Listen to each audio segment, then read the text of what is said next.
Hey, thanks for joining me, everybody. We are joined now by Paul Mitchell.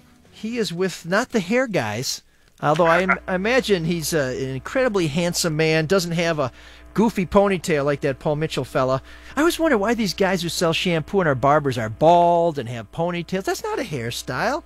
But I'm off track here. I'm off track, and I think Paul would say that the governor and the legislature are off track. He is the chair of the Coalition Against Higher Taxes and Special Interest Deals, and he is helping put out an ad that is highly critical and very clever about Proposal 1, which is the sales tax increase from 6% to 7%. Paul, thank you so much for joining us this morning.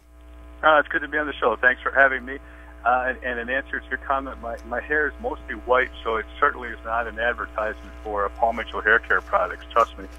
Well, I think Paul will sell it to whoever's got hair, so I wouldn't take yourself out of the market. I still have hair. And I'm getting a little gray in the temples myself, so I just think that makes you distinguished. But you know, we go from distinguished to extinguished, and you want to put this sales tax thing out before it gets through the voters. What's the problem? Well, we believe there's a better way to approach the need for the roads. The roads need work. Let's be honest about it. I mean, there's no one driving around today or any other day that say the roads are in great shape. So it's not a question of whether we invest in our roads. It's what it costs us to invest in our roads.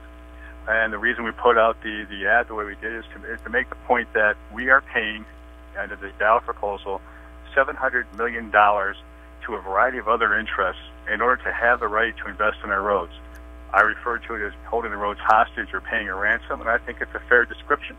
If our roads are a priority, let's take care of that priority.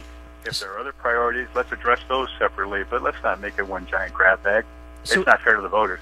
Paul, is your problem that the sales tax is going to increase by a penny, or is it that the money that's raised won't go strictly to improving the roads? Well, first, the sales tax goes up by 16.7%. It's a significant increase. While I understand what you're saying in terms of a penny, we have to understand in terms of the increase effect, it's significant. There are 4 taxes that actually increase under this proposal. Kind of hidden in there is the wholesale fuel tax, which replaces this gas sales tax, which in fact is an increase. There's an increase in registration fees. I mean, there's a whole series of tax impacts that are in this proposal. So it costs Michigan taxpayers $2 billion. They anticipate getting to $1.2 billion going to repair the roads, but they don't want to talk about where the other money goes. And they reference the shell game in Lansing. Well, the shell game is just continuing. They just want to hide the other money.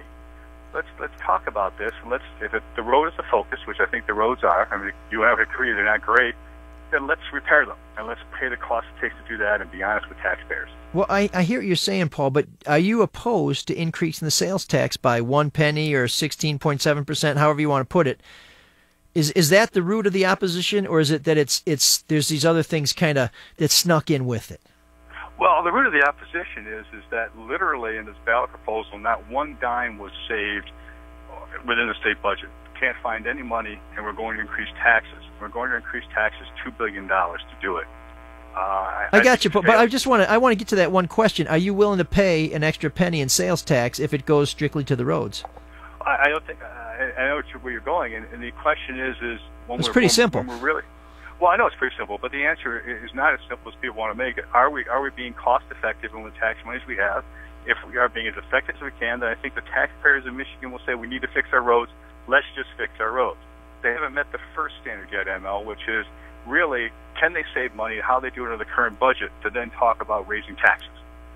I'm with you there. And one of the ways you're trying to get to this is through this commercial, and you're using humor, and we're going to let everybody hear that commercial right now.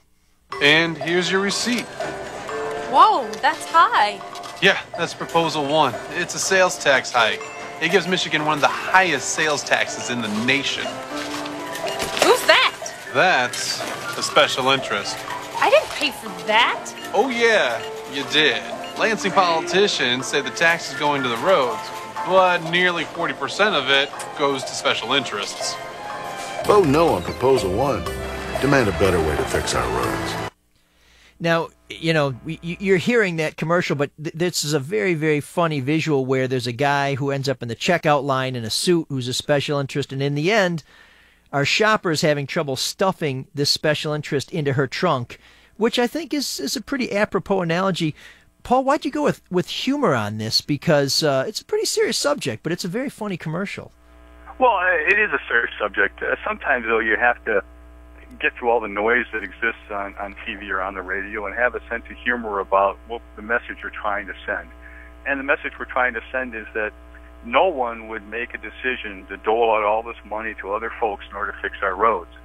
I typify it as if you take a bag of cash out front, you throw it in the air, and you hope that 60% hit the roads, and where the other goes, who knows? The reality is we wanted to send a message and have one that sticks and resonates with people. And from what I've seen so far, the feedback we're getting is it's a pretty meaningful and memorable commercial. Not everyone is cheering about it, but it does send the point. Well, Paul, it's a great first shot across the bow on this issue.